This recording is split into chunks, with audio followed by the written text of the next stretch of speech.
ओम वंदे गौ मातरम। मित्रों, प्रसव के बाद कभी कभी माँ का शरीर बहुत कमज़ोर हो जाता है, रक्त की कमी हो जाती है, हड्डियाँ कमज़ोर हो जाती हैं और कभी कभी मांसपेशियाँ बहुत ज़्यादा ढीली पड़ जाती हैं। और ऐसी स्थिति में माँ जो कमज़ोर होती है, बच्चे की सेवा नहीं कर पाती, माँ चिड़चिड़ होती है और कई बार पोषण की कमी से कारण बच्चा भी कमज़ोर होता है, तो बच्चा भी बीमार, माँ भी बीमार। और ऐसी जो बनती है ना मित्रों, घर का पूरा वातावरण खराब हो जाता है। तो यदि आप अपनी स्थिति ऐसी होने से बचाना चाहते हैं तो इस वीडियो के निर्देशों को ध्यान से सुनिएगा। ये वीडियो हम आपको विशेष तौर से दे रहे हैं। आपको नॉर्मल खान पान जो अपनाना है, फल फ्रूट खाने, उस पर हमने गर्भावस्था प्लेलिस्ट में, इसी वीडियो के डिस्क्रिप्शन में गर्भावस्था प्लेलिस्ट का लिंक मिल जाएगा, आपको विस्तार से वीडियो मिल जाएंगे।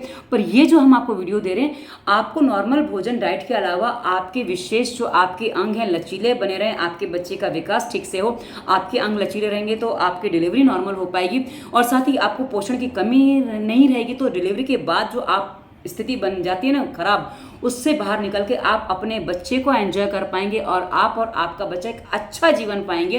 तो यदि आप इस वीडियो के निर्देशों को ध्यान से सुन के पूरा पालन करते हैं तो 9 महीने का खान पान क्या है, 9वें महीने के लिए हम अलग से आपको एक वीडियो देंगे, पर 8 महीने का विशेष खान पान क्या है, आप इसको पूरा ध्यान से सुनेंगे, समझेंगे, पालन करेंगे तो 8.5 महीने तक आप इस खान पान को पूरा अपनाएंगे, पालन करेंगे मित्रों, तो आप भी स्वस्थ रहेंगे, बच्चा भी स्वस्थ रहेगा, डिलीवरी भी नॉर्मल होगी और आपको जो निशान वगैरह आ जाते, खुजली वगैरह होती है, उन सब से आपको छुटकारा मिलेगा।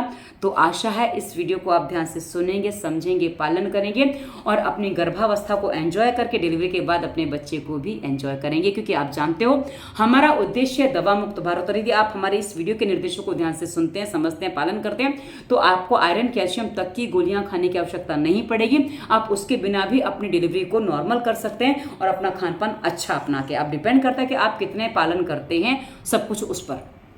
और मित्रों, जैसा कि आप जानते हो हमारा उद्देश्य दवा मुक्त भारत है, तो हम अपने वीडियोस जो अधिकांश बनाते हैं, ये जो हम वर्णन आपको देने जा रहे हैं, चरक संहिता में जो वर्णन दिया गया हम आपको वही वर्णन बताने जा रहे हैं। तो आप आशा है इस वीडियो को ध्यान से समझेंगे। तो चलिए सबसे पहले आपको बता दूं कि इस पहले महीने में आपको आरंभ कहाँ से करना है। क्योंकि वैसे तो नॉर्मली जो जिनके बेबी बाय चांस होते हैं उनको 1.5 महीने बाद पता चलता है कि बेबी कंसीव हुआ है, पर जो बाय चॉइस बेबी लेते हैं उनको तो पहले महीने से ही पता है कि भाई उनको बेबी कंसीव करना है। तो आप पहले महीने से ही क्या क्या अपनाना है हम आपको सारी जानकारी देने जा रहे हैं। और जो पहले महीने से नहीं कर पा रहे, जब से आप देखेंगे तब से आप इसका पूरा पालन कर लेंगे तो कम से कम कुछ तो समाधान आपको मिलेगा, उतना नहीं, पर हाँ जब आपने 80% नंबर आएंगे, 90% आएंगे तो उससे आप जब बाद में करेंगे तो आपको 60-70 तो आ ही सकते हैं, कुछ तो ला ही सकते हो ना, कुछ तो आप अपने बोझ को हल्का कर सकते हो, कुछ तो अपने आप को सही रख सकते हो।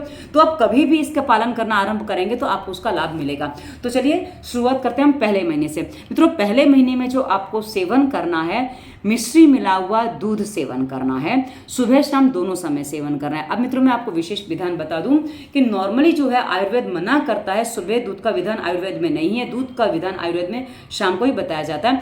लेकिन अभी आप गर्भवती होने जा रही हैं तो आपके लिए सुबह शाम दोनों समय दूध का विधान है। तो आपको 1 गिलास दूध में मिश्री मिला के आपको पीना है। अब हम जहां आपको दूध बताते हैं, आपको जो दूध ग्रहण करना है मित्रों, क्योंकि दूध यानी कि गाय का दूध, पहला ऑप्शन है गाय का दूध। अब गाय का दूध नहीं मिलता तो आप बकरी का दूध भी ले सकते हैं। अब आपको बता दूं, गाय का दूध जो अमृत कहा जाता है, तो बकरी के दूध को औषधि कहा जाता है। तो ये सबसे अच्छे दूध ये होते हैं, माँ के लिए भी, बच्चे के लिए और सबके लिए अच्छे होते हैं। लेकिन यदि गाय और बकरी का दूध उपलब्ध नहीं है तो आप भैंस का दूध भी ले सकते हैं। भैंस का दूध उपलब्ध नहीं है तो आपके पास फिर जो दूध उपलब्ध है आप वो ले सकते हो, क्योंकि दूध में भरपूर मात्रा में कैल्शियम होता है, प्रोटीन होता है, जो बच्चे का पेट तो भरता ही है, पर और साथ में इसमें विटामिन सी के अलावा सारे पोषक पदार्थ होते हैं जो आपके शरीर के, आपके संपूर्ण तंत्र के विकास के लिए आवश्यक होते हैं। इसलिए सुबह शाम आपको दूध का सेवन करना है, ये आपके और आपके होने वाले बच्चे के लिए बहुत अच्छा है। अब इसमें जो आपको मिश्री मिलानी है, दूध और मिश्री हमने कहा ना, मिश्री आपको धागे वाली मिश्री लेनी है, और धागे वाली मिश्री नहीं है तो आप क्या कर सकते हैं, आप पीली सी मिश्री आती है, नॉर्मल मिश्री भी ले सकते हैं, पर आप देशी खंड या बूरे का भी प्रयोग कर सकते हैं। और पतंजलि का बूरा भी आता है, पतंजलि में एक बूरा आता है, उसको भी आप प्रयोग कर सकते हैं। तो ये आपको जो है ये आप लेंगे। चीनी का प्रयोग आपको नहीं करना है, क्योंकि चीनी का प्रयोग, चीनी में बहुत सारे केमिकल्स होते हैं जो आपके और आपके बच्चे के लिए बहुत हानिकारक हो सकते हैं। तो आप बिल्कुल भी चीनी का प्रयोग ना करें। और हम जब 1 गिलास की बात करते हैं ना मित्रों, तो आपको ग्लास पर जरा ध्यान देना है, क्योंकि ग्लास ये भी 1 गिलास है और ये भी एक ग्लास है। दोनों की साइज में जमीन आसमान का अंतर है। ये ग्लास 150 ml का है, 150 से पौने 200 ml का है, और ये ग्लास 500 ml का है। पर हमें ना 150 वाला लेना है ना 500 वाला लेना है, हमें एटलीस्ट कम से कम 300 ml वाला ग्लास लेना है। ये भी एक ग्लास है, ये भी है, ये करीब 250 के आसपास का, ये 300 ml का है। तो जब हम ग्लास की बात करते हैं तो आपको 300 ml वाला ग्लास पकड़ना है, ना कि ये छोटा वाला ग्लास, क्योंकि आजकल घरों में ये भी ग्लास मिलते हैं तो लोग इसको भी ग्लास कहते हैं ना। तो फिर हमने तो एक ग्लास दूध पिया था, पर आपने कौन सा ग्लास पिया उसमें अंतर आ जाता है ना। यदि आप ये ग्लास पीते तो किसी काम का नहीं है, काम उतना नहीं है। हाँ, ये पीते हैं, और यदि आपकी सामर्थ्य तो आप ये भी पी सकते हैं, कोई बुराई नहीं है। आपकी सामर्थ्य तो इसमें आपको बच्चे को ताकत अच्छी मिलेगी तो आप वो भी ले सकते हैं। तो एक ग्लास का मतलब आप समझ लीजिए कौन सा है। तो हम आपको बार बार दूध के बारे में नहीं बताएंगे, और एक ग्लास हमने बता दिया कौन सा है। तो ये आपको एक ग्लास दूध सुबह शाम दोनों टाइम पीना है, पहला काम।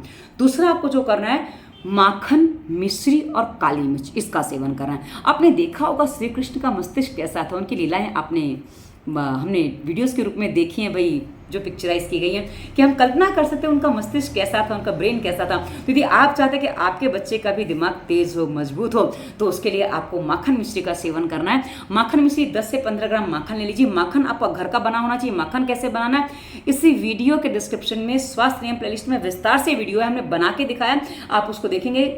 बाजार का बटर नहीं चलेगा, आप घर में मक्खन बनाएंगे, और उसमें आप स्वाद अनुसार मिश्री मिला सकते हैं, और उसमें 2-3 काली मिर्च जो है उसको पीस के उसमें मिला लीजिए। और ये आपको क्या करना है, कटोरी में, आप हो सके तो लोहे की कटोरी में इसको अच्छे से घूंटिए, उसमें आप चाट लीजिए, या चांदी की कटोरी हो तो वो भी अच्छा है, लोहा भी अच्छा है, चांदी भी अच्छा है, पर लोहे में आपको रखना नहीं है, और चांदी में आप घोंटेंगे तो ज़्यादा अच्छा, नहीं तो कांसा मिल जाए, और नहीं मिले तो स्टील तो है ही, पर हाँ एल्युमिनियम का बर्तन प्रयोग ना करें, वो आपके लिए अच्छा नहीं है। तो ये आप स्टील में कम से कम ले लीजिए, तो आपके लिए अच्छा है। तो आप क्या करेंगे, उसको आप चाटेंगे, और चाटना बड़े आराम से, चाटने में लार मिक्स होती है, जो लार मिक्स होती है ना मित्रों, वो भोजन हमारे शरीर को बहुत अच्छा पोषण देता है। तो आपको माखन मिश्री का पोषण अच्छा मिलेगा। ये आपके ब्रेन को मजबूत बनाएगा, आपके बच्चे के भी ब्रेन को मजबूत बनाएगा, साथ ही आपकी जो बॉडी है ना उसको फ्लेक्सिबल बनाएगा, मांसपेशियों को फ्लेक्सिबल बनाएगा।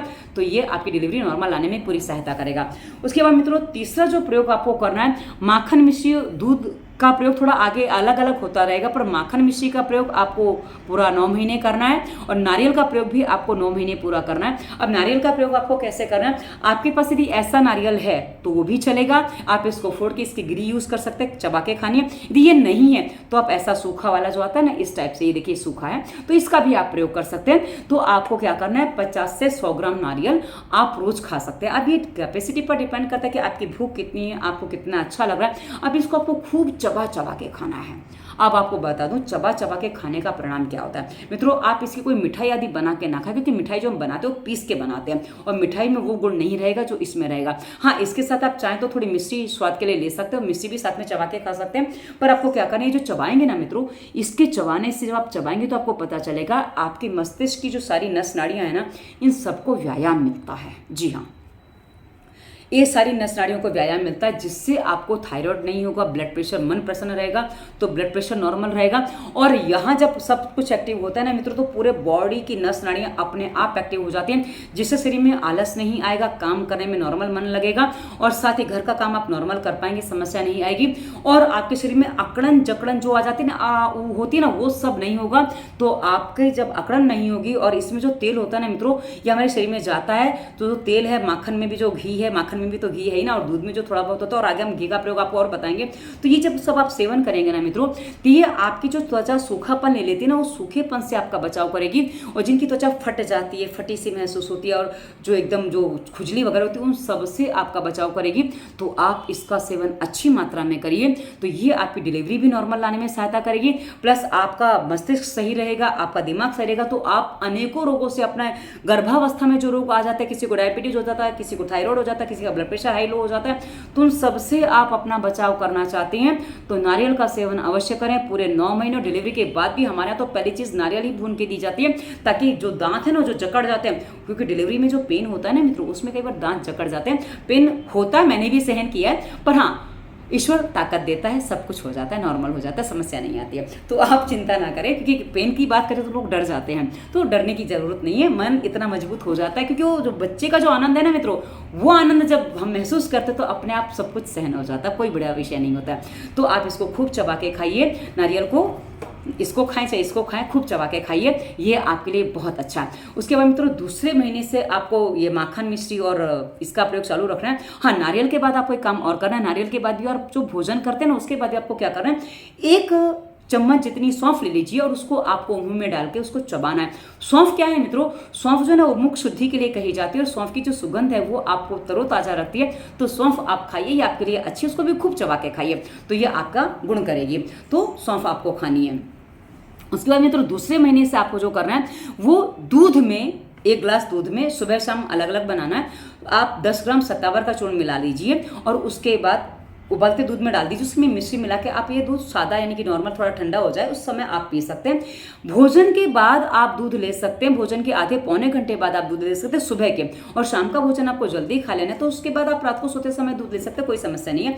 तो इस तरह आप दूध का प्रयोग करेंगे, ये आपके लिए अच्छा। भोजन के तुरंत बाद आपको दूध नहीं लेना है, आधा घंटा कम से कम, पौना घंटा हो जाए 1 घंटा हो जाए तो और अच्छी बात है, तो आप तब दूध लीजिए, ये आपके लिए अच्छा होगा। या पहले भी ले सकते हैं, कोई समस्या नहीं है, पर फल और भोजन, नमक और फल इसमें और दूध का साथ जो है वो उसमें करीब आधे से पौने घंटे का गैप होना चाहिए। ये आयुर्वेद के अनुसार विधान है, क्योंकि मैं चरक संहिता के हिसाब से आपको बता रही तो पूरा उसी अनुसार बताऊंगी ताकि आपको कोई असमंजस ना रहे, कोई समस्या ना आए।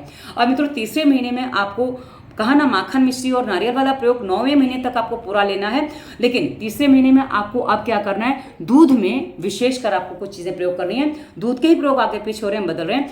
आपको क्या करना है, आप 1 गिलास दूध लेंगे, उसमें आप उसको नॉर्मल रूम टेम्परेचर पर लाएंगे, उसमें आप 1 चम्मच घी डालेंगे और 3 चम्मच उसमें आपको शहद मिलाना है। मित्रों एक बात आपको स्पष्ट कर दूं, घी और शहद यदि सम मात्रा में हो तो ये विष हो जाता है, लेकिन यहाँ 1 और 3 की मात्रा है तो ये आपके लिए पोषण का काम करेगा। तो आपको तीसरे महीने में ये प्रयोग मात्र तीसरे महीने में ही आपको करना है। तीसरा महीना शुरू से लेकर पूरा अंत तक आपको करना है। तो तीसरे महीने में आपको घी में, दूध में 1 चम्मच घी और 3 चम्मच शहद डाल के लेना है, और ये दूध आपका नॉर्मल टेम्परेचर का होना चाहिए, गर्म नहीं होना चाहिए, क्योंकि गर्म चीज़ में शहद हानिकारक होता है, विष तुल्य होता है। गर्म चीज में शहद यदि आप ले लेते हैं तो ये आपकी आंतों को जो खराब करता है, उसमें कोई भी डॉक्टर, दुनिया का कोई डॉक्टर उसको ठीक नहीं कर पाता है। आंत जो बनती है उसके बाद कभी उसका समाधान नहीं होता, उसका मृत्यु ही पर्याय बन जाता है। इसलिए उस समस्या से आपको बचना है तो आपको गर्म दूध में बिल्कुल भी शहद का प्रयोग नहीं करना है। हम आपको सावधानी के साथ सारी चीजें बता रहे हैं और इस पर हमने विशेष वीडियो दिया है, औषधि प्लेलिस्ट में आपको मिल जाएगा, तो आप वहां देख सकते हैं। अच्छा, उसके बाद मित्रों तीसरे महीने में आपको सोमघृत का भी सेवन करना है। अब सोमघृत जो आपको सेवन करना है, ये आप कढ़ी बनाते हैं, कढ़ी में ले सकते हैं, दाल में आप घोट के ले सकते हैं, या आप एक बार सुबह ये घी और शहद वाला दूध ले सकते हैं और एक बार आप शहद और ये घी और दूध सोमघृत वाला दूध ले सकते हैं, तो इसमें भी आपको चल जाएगा। तो आप ऐसे भी प्रयोग कर सकते हैं। सोमघृत का सेवन आपको तीसरे महीने से लेकर 8वां महीना पूरा होने तक करना है। 8वां महीना पूरा हो जाए, 9वें महीने का 1 हफ्ते तक भी आप कर सकते हैं। और सोमघृत जो आपको लेना, आपके आसपास कोई बनाता है तो आप वहां से ले सकते हैं, या व्यास फार्मेसी का, मैंने व्यास फार्मेसी का यूज किया था तो आप भी कर सकते हैं, कि मैंने व्यास फार्मेसी का अच्छा पाया था तो मुझे मेरे चिकित्सक ने बताया था, तो आप भी व्यास फार्मेसी का यूज कर सकते हैं। और नहीं तो जो आपके आसपास उपलब्ध है वो आप ले सकते हो। यदि सोमघृत आपको नहीं मिल रहा है तो आप नॉर्मल घी भी 10 से 30 ग्राम आप दूध में डाल के आप उसका सेवन कर सकते हैं। पर तीसरे महीने में आप ये दूध, शहद और घी प्रयोग करें, और चौथे महीने से आपका घी, दूध और ये मिश्री आपकी लगातार चलती रहेगी लास्ट तक। इसका आपको लास्ट तक सेवन करना है। 10 से 30 ml दूध, घी जो है आप दूध में डालकर ले सकते हैं। 10 से 30 ml इसलिए बता रही, आपकी कैपेसिटी कितनी है, आप उसको कितना पचा सकते हो, कि जितना आप पचा सकते हो उतना खा सकते हो, और जितना पचा सकते हो ना मित्रों, उतने शरीर में आपके पोषण देगा, उतने ही आपके डिलीवरी के बाद जो हड्डियों में जकड़न होती है, जो दर्द होते हैं, उस सबसे आप अपना बचाव कर सकते हो। अब मित्रों होता क्या है कि जैसे जैसे बच्चा बड़ा होता है, विकास होता है, वैसे वैसे हमारे जो पेट के और तंत्र हैं, जैसे आंतें हैं और जो अंग हैं, उनको जगह थोड़ी थोड़ी कम मिलना हो जाती है। तो ऐसी स्थिति में कई बार पहले से किसी किसी को कब्ज की समस्या होती है, किसी किसी को डिलीवरी के यानी कि गर्भावस्था में हो जाती है, और डिलीवरी के बाद किसी किसी को पाइल्स तक की समस्या हो जाती है। और यदि पाइल्स की समस्या बाद में हो गई तो क्या होता है, आप जो जोर लगाते हो उसमें आपका गर्भाशय भी नीचे को आ जाता है, जो बहुत खतरनाक होता है। तो इस समय यदि आप घी का सेवन नहीं करते हो तो इसमें आपको जो कब्ज रह जाएगी, जो पाइल्स बन गई, तो आपको बाद में तो समस्या देगी, अभी आपकी डिलीवरी भी नॉर्मल नहीं होने देगा, क्योंकि जब कब्ज होती तो आपको पेन पता नहीं चलता कि ये लेबर पेन है या फिर आपको कब्ज की वजह से आपका कमर में दर्द हो रहा है, क्यों हो रहा है समझ में नहीं आता है। इसलिए मित्रों पेट साफ होना बहुत जरूरी है, और पेट साफ तभी होगा जब आप सही मात्रा में घी का सेवन करेंगे। और पानी भी सही मात्रा में पिएंगे तो आपका अच्छे से पेट साफ होगा, तो कमर का दर्द वगैरह जो है वो समस्या आपको बिल्कुल नहीं आएगी। और मित्रों, घी के सेवन से क्या होता है ना, आपके अंदर की जो मांसपेशियां हैं, जो नारियल और घी का जिसमें जो तेल होता है, ये आप सेवन करते हैं तो इससे जो आपके शरीर की पूरी बॉडी की जो मांसपेशियां है ना, विशेषकर श्रोणि प्रदेश की, जिसको पेल्विक एरिया कहते हैं, ये मांसपेशियां आपकी लचीली बनी रहती है, बॉडी में फ्लेक्सिबिलिटी बनी रहती है। तो जो फ्लेक्सिबिलिटी है ना मित्रों, यही आपकी नॉर्मल डिलीवरी होने में सहायता करती है। अब आप सोचे कि हम ये घी दूध नहीं खाएंगे, हमसे खाया नहीं जाएगा, ये बहुत ज्यादा हो जाता है, ये होता है, वो होता है, हमें ये सब मना किया, डॉक्टर ने मना किया। तो मित्रों, आप डॉक्टर ने जो मना किया मान लिया तो आपकी डिलीवरी सीजर ही होगी, कोई नॉर्मल करवा ही नहीं सकता, पक्की बात है, क्योंकि डॉक्टर उसी की तैयारी अक्सर कर देते हैं। तो ये आपकी समस्या बनी रहेगी और आप आजीवन उसका कष्ट उठाएंगे। तो यदि आप घी दूध का सेवन करते हैं तो ये आपके बॉडी में जो लचीलापन लाएगा, जो स्निग्धता लाएगा, ये बच्चे को आराम से डिलीवर होने में सहायता करता है। तो ये आपको विशेष ध्यान रखना है कि आपको सोमघृत का सेवन करना है। सोमघृत नहीं मिल पा रहा है तो आप नॉर्मल घी का भी सेवन कर सकते हैं, 10 से 30 ml में आप ले सकते हैं। तो ये आप सेवन करेंगे, आपके लिए बहुत अच्छा है। और जैसा कि आप जानते हो, दूध में अच्छी मात्रा में कैल्शियम और प्रोटीन होता है, उसके अलावा बाकी पोषक पदार्थ भी होते हैं जो शरीर के लिए आवश्यक है। और मक्खन में और घी में सारे ही पोषक पदार्थ होते हैं जो मिट्टी में होते हैं मित्रों।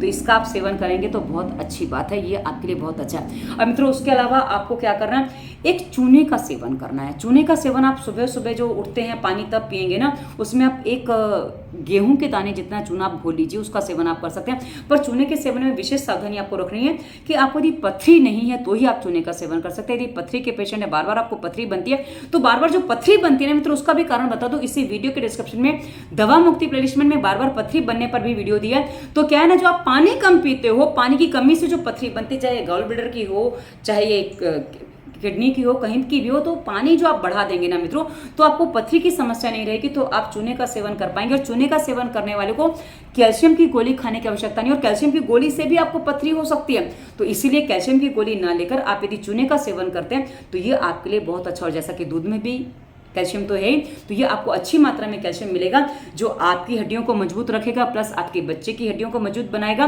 तो आपको जो कमर वगैरह दर्द होती है, जो डिलीवरी के बाद की जो समस्या है ना, उनसे आप अपना आप बचाव कर पाएंगे। तो ये आपको बिल्कुल करना है।